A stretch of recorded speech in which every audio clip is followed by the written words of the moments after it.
had that in my favor and that I had that relationship. I do think God protected me from some of the attacks because I wasn't engaged in feeling them as much.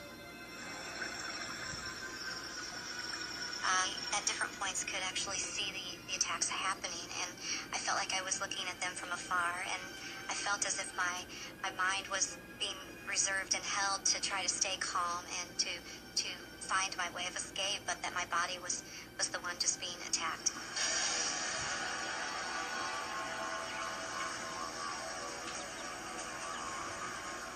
My purse was still with me. They had, in the car, they had brought it down next to me at the creek bank, and so I had opened my wallet and I found some pictures of friends from high school. I was just trying to realize how much I wanted to be back into my life and how strong I needed to be and to fight for that it was worth it.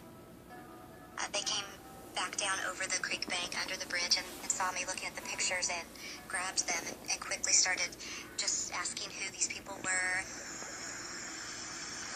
And I was very verbal that I wouldn't tell them. That was my life, and they didn't need to know.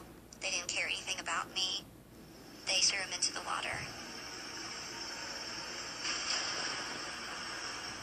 There was a pole, and so they put the handcuff on the pole to keep me underneath there while they were up fighting and deciding what was going to happen next. That's when I tried to really stop and pray, and I could hear the water, and I was trying to just center myself in that moment and, again, try to find some power.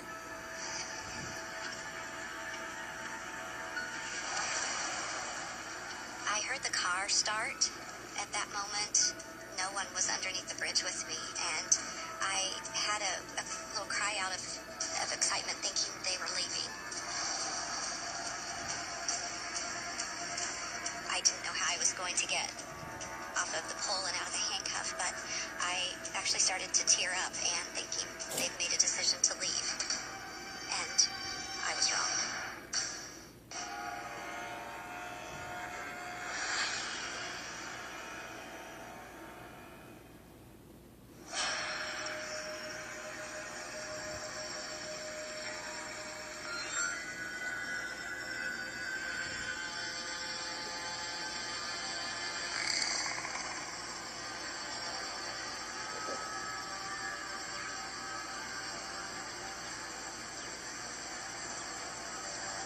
When I saw the three of them standing there, I knew that this fight was still going, and I said, "Where's the car?"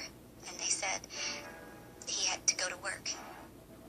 They decided to move locations, and so they pulled me up, and I was still handcuffed, and they found a barn in the distance and wanted to walk towards that barn. It was starting to get a little light. There was no one around, no noise. It started to rain, and I felt as if it was almost a healing rain. It was kind of a washing rain that came down over me and washed some of the blood away, and I could, I just felt as if I was going to have to, again, just keep fighting. When we walked in, there was a lot of hay piled up in different areas, and the one that I was handcuffed to saw a hay loft, and he said, let's go up there.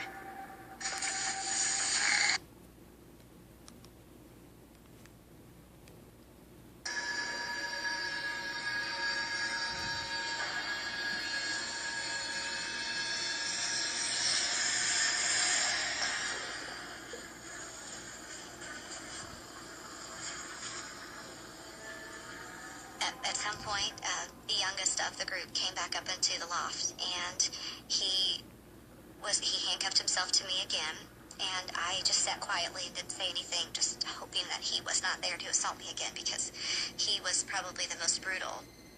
I finally just said, "Where is everyone?" And he said they had gone to find a vehicle, to find a ride. And so, to me, that meant they were continuing to keep me, and it had been about 13 or 14 hours at this point. I could tell that he was still very intoxicated on drugs. His eyes were rolling around in his head. He started to make some noises like he was snoring. I looked at the cuffs and realized that it was still loose enough that I could squeeze my hand out. As soon as I got it mostly free, he woke up and began to move. The terror that I felt in him, knowing that I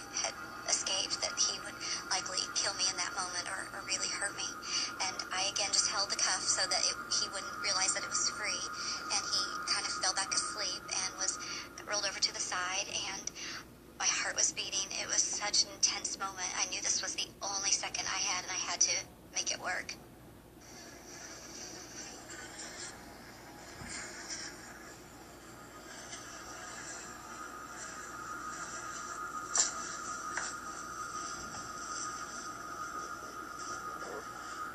And there was a banister that I could barely reach if I stretched my arm. And I made a quick decision.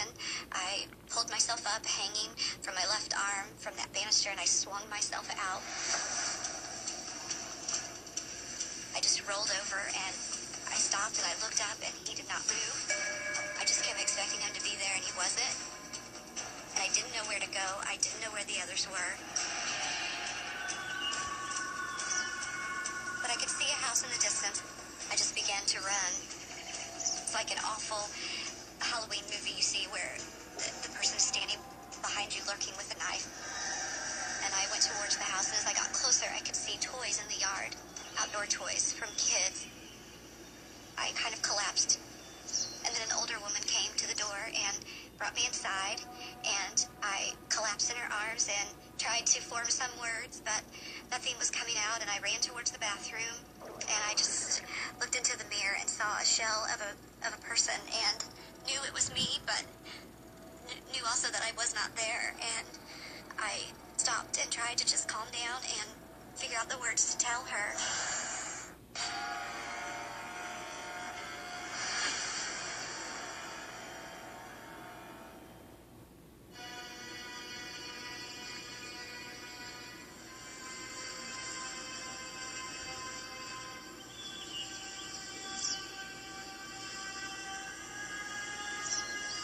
She first said, "Who do you want to call?" And I said, "My mom." And so I dialed my mom's number, and I can picture myself standing at the phone. It was a corded phone on the wall, just trembling. And I just dropped the phone, and the woman grabbed the phone, and I'm not even sure what she said. She hung the phone up, and she just looked at me and put her arms on my shoulders and said, "Your mom's coming." And then she called 911.